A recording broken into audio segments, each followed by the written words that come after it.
Picture a website that started out as a Twitch competitor. Esports tournaments, virtual reality streams, the whole thing. Now picture that exact same project a decade later, renting out graphics cards to Stanford and even an NBA team to run artificial intelligence. That's not two different companies. That's one, Theta Network. And how it got from there to here is honestly one of the most underrated arcs in this entire space. So let me actually show you how it happened, where it came from, who built it, how the tech works, and why it pivoted to AI. All right, to really get Theta, you've got to rewind to 2015 and a site called Sliver.tv.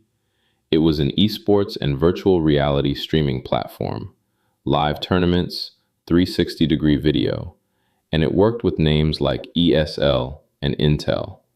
But the founders kept slamming into the same wall, and it's one every streaming company knows. Pushing high-definition video, especially heavy VR, to a global audience is brutally expensive. You rent what are called content delivery networks, basically servers scattered around the world. And the further a viewer sits from one, the more it buffers, and the more it costs. So here's the idea that became Theta. What if, instead of renting more servers, you let regular viewers share their own spare internet bandwidth to relay the video to each other, and you paid them in crypto for it? Founder Mitch Liu said it plainly in 2017 that Theta would, quote, enable end users to contribute their excess PC bandwidth and resources to relay video streams to others. So in mid-2017, they spun Theta out into its own company, published the first white paper that November, and, this part's wild, launched it advised by the co-founders of YouTube and Twitch, Steve Chen and Justin Kan, literally the people who built online video, signed on. Then they just kept shipping. Their own blockchain went live in March 2019. The next version added a second layer of community nodes in 2020, and by 2024, it had grown into what they now call EdgeCloud.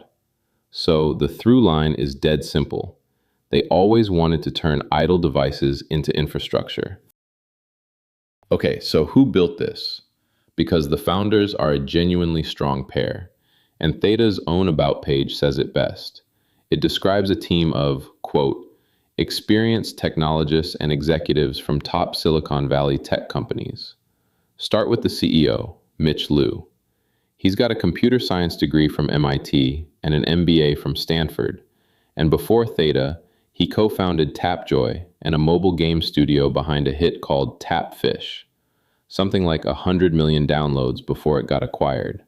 So he'd already built and sold companies. He hit the video cost problem himself and went looking for a fix. But the one people sleep on is the CTO, Jie Long.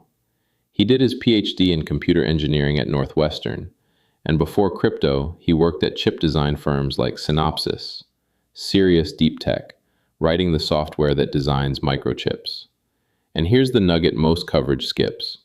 Between the two founders, Theta holds over a dozen US patents, real, granted ones. There's one for stopping denial of service attacks using something called a verifiable delay function, and another for splitting and storing files across the network like a decentralized hard drive. And then there's the company it keeps. The validators that help secure Theta's blockchain aren't anonymous wallets. Per Theta's own docs, they're run by names like Google, Samsung, Sony, Binance, and the Hollywood talent agency CAA. Now, to be precise and fair, that means Google Cloud operates one of Theta's validator nodes. Not that Google endorses the token. But still, that's a serious table to be sitting at. Now, how does this actually work under the hood? And I'll keep it human because the design is clever. Every blockchain has to solve one problem. How do a bunch of computers that don't trust each other agree on what's true? Theta's answer is a two-layer system they call multi-level BFT. Plain English version. A small committee, at most 31 of those big enterprise validators we just talked about, does the fast work of proposing new blocks.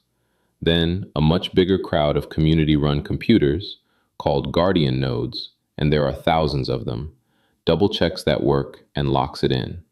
So you get the best of both worlds, the speed of a small group, plus the security of a giant decentralized crowd watching over it. And the trick that makes it scale is a slick piece of cryptography that lets thousands of guardians fold all their votes into one, so the network never drowns in messages. Then there's the part that ties right back to the origin story, the Edge network. Tens of thousands of ordinary machines around the world, relaying video and, increasingly, doing compute, and they earn Theta's second token for it. Because yeah, there are two tokens. Theta is the one you stake to secure and govern the network. Supply fixed at 1 billion, never inflates. T-Fuel is the working token, what you actually spend on transactions and compute. And here's a nice touch.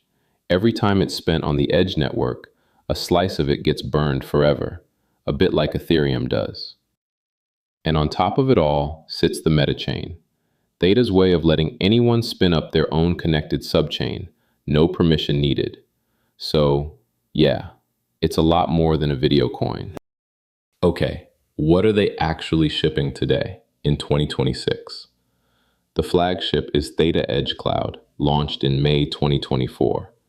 Simplest way to picture it, a marketplace for graphics cards. It blends on-demand cloud GPUs from partners like Google Cloud and Amazon with all those community edge machines, so you can rent anything from a consumer gaming card up to a data center H100 to run AI or video work.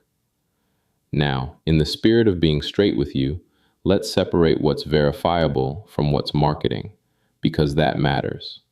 On-chain, you can independently confirm the validators, the thousands of Guardian nodes, and a couple dozen named customers. The headline figures the company quotes, like 30,000 plus edge nodes and 80 petaflops of compute.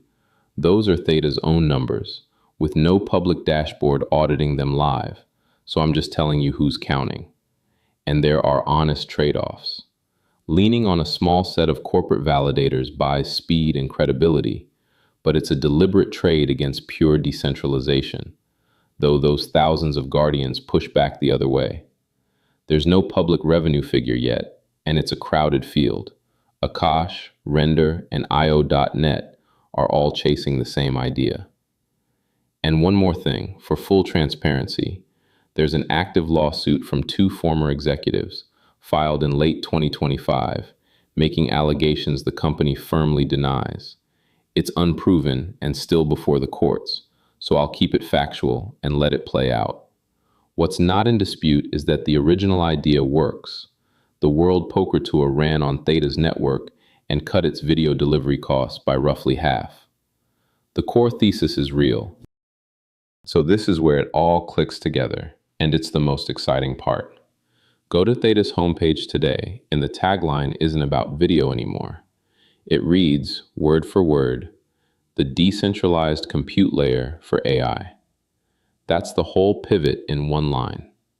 So what does that look like in practice? On EdgeCloud right now, you can rent GPUs to train and run AI models, and it's gotten genuinely advanced. They're running big open source language models like Alibaba's Qwen, spread across community machines. And they've built what they call verifiable AI inference, where the blockchain itself proves the answer really came from the model you asked for. But the proof I love most is who's actually using it, because this isn't hypothetical. Stanford, KAIST, Seoul National University, Imperial College London. By 2026, more than 30 universities run research on Theta's EdgeCloud, including 4 of the top 5 universities in Korea. And it gets better. A research lab in Seoul is using it for brain-computer interface and dementia research, real neuroscience, on a decentralized GPU network. And if you want something fun, the Houston Rockets built the NBA's first generative AI mascot, and it runs on EdgeCloud. So sit with what's happening here. That idea from 2015, borrow idle machines to do expensive work, it never changed. It just grew up. The idle bandwidth that used to relay a video stream is now an idle graphics card answering a basketball fan or helping train a medical model. Same bet, much bigger mission. So pulling it together, Theta isn't really a video coin, and honestly, it never just was. From day one, the bet was the same. Take the world's idle devices and turn them into shared infrastructure for the most demanding work out there. First, that was video. Now it's the compute behind AI. Along the way, founders with real patents, a network secured by names like Google and Samsung, and real universities and teams building on it today.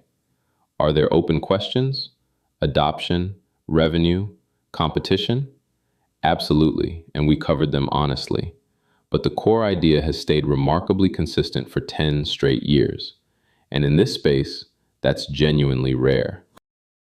So if you got something out of this, hit subscribe. We go deep on this stuff every week. No hype, just the research. The full written breakdown with every source and link is in the Notion page down in the description. Thanks for watching, and I'll see you in the next one.